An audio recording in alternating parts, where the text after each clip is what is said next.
సానుకూలమైనటువంటి పరిష్కారాన్ని చూపిస్తాము అనేటువంటి నమ్మకం అయితే నాకుంది అధ్యక్ష. థ్యాంక్ యూ అధ్యక్ష. Question number 13,440 minister for home. ధన్యవాదాలు అధ్యక్ష.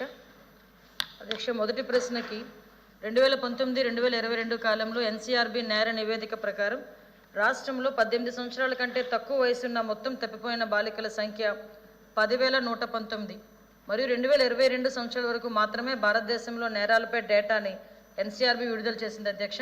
కానీ టెంటేటివ్గా చూసుకుంటే 2024 వరకు కూడా 14,828 మిస్సింగ్ కేసులు అయితే నమోదవడం జరిగింది.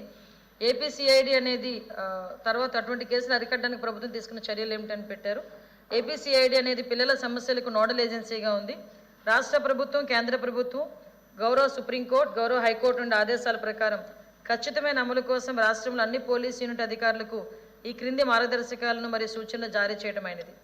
తప్పిపోయిన పిల్లల కోసం ప్రామాణిక నిర్వహణ విధానం ఏపీసీఐడి దీన్ని రూపొందించి ఖచ్చితంగా అమలు చేయడం కోసం యూనిట్ అధికారులందరికీ కూడా తెలియజేయడం జరిగింది.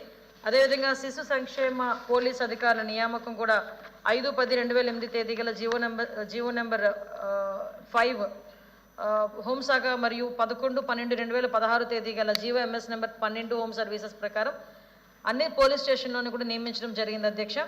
గౌరవ సుప్రీంకోర్టు ఆదేశాల ప్రకారం బచ్పన్ బచావ్ ఆందోళన ద్వారా రిట్ పిటిషన్ నెంబర్ 75/2012 అనుసరిస్తూ పిల్లల అక్రమ రవాణా లేదా దోపిడీకి సంబంధించిన సమాచారంపై తగిన కేసు నమోదు చేయడానికి మరియు అనుసరించడానికి ఒక సర్క్యులర్ కూడా మెమో చేయడం జరిగింది అధ్యక్ష.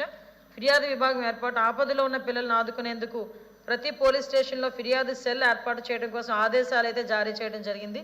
కానీ అక్కడ ఇంప్లిమెంటేషన్స్ అయితే లాస్ట్ 5 years కొంచెం మందకొడిగా ఉన్నాయి అధ్యక్ష. మానవ అక్రమ రవాణా యూనిట్లు, ఇది యాంటీ హ్యూమన్ ట్రాఫికింగ్ యూనిట్స్ అధ్యక్ష. ఇవి చాలా ప్రెస్టేజియస్గా తీసుకోవాల్సిన యూనిట్స్ ఇవి. ఇది మనందరం కూడా అంటే కంబైన్ ఆంధ్రప్రదేశ్లో ఉండేటప్పుడు 5 యూనిట్లు ఉండేవి. సపరేట్ అయిన తర్వాత 3 యూనిట్లు మనకి ఏలూరు ఒకటి, అనంతపూర్ ఒకటి, గుంటూరులో ఒకటి పెట్టడం జరిగింది.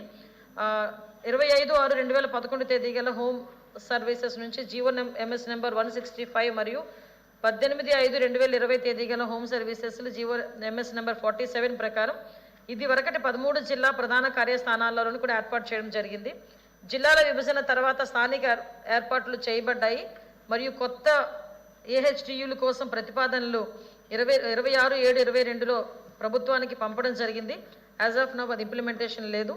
డేటా మేనేజ్మెంట్, తప్పిపోయిన పిల్లలు పోర్టల్ని తప్పిపోయిన పిల్లల డేటాను ట్రాక్ చేయడానికి మరియు ఇతర రాష్ట్రాలు, కేంద్ర ప్రాంతాలతో డేటా పరస్పర మార్పిడికి వీలు కల్పించేందుకు కేంద్ర ప్రభుత్వ మహిళా మరియు శిశు అభివృద్ధి మంత్రిత్వ శాఖకు త్రైమాసిక నివేదికలు సమర్పించడం అయింది అనురాధ్ గారు. అధ్యక్ష,